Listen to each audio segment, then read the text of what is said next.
Vous aviez des gens qui disaient mais ça ferait du bien une bonne guerre. Alors côté russe typiquement à l'époque, le tsar, dont on sait bien entendu qu'aujourd'hui on pourrait l'appeler quasi fasciste dans la structure du gouvernement russe, et puis le fait que on avait tout de même un quasi servage, même si le servage avait été aboli en Russie, la situation concernant les libertés fondamentales n'était pas exceptionnelle en Russie, eh bien vous aviez toute l'élite militaire russe qui disait au tsar mais bien sûr, c'est une bonne chose pour cette démographie envahissante et préoccupante avec ses revendications sociales.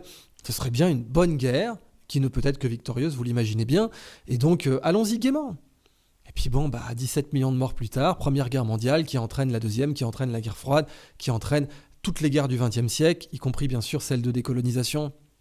Des gens disaient une bonne guerre nous ferait du bien. Donc l'argument démographique était déjà très à la mode parce que le malthusianisme, évidemment, était à la mode à la fin du 19e siècle. Vous avez trop d'inutiles, darwinisme social, mettez-leur un fusil entre les mains, laissez-les se purger entre eux, parce que toutes ces classes laborieuses et emmerdantes ont besoin d'être saignées, un peu comme au Moyen-Âge, pour pouvoir faire tourner la société correctement. Vous avez des gens qui continuent à penser ça, modulo les armes nucléaires, ça les dérange pas, ça.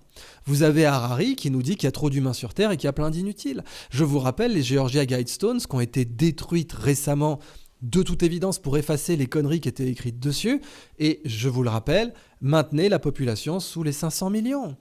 Donc on est trop sur Terre.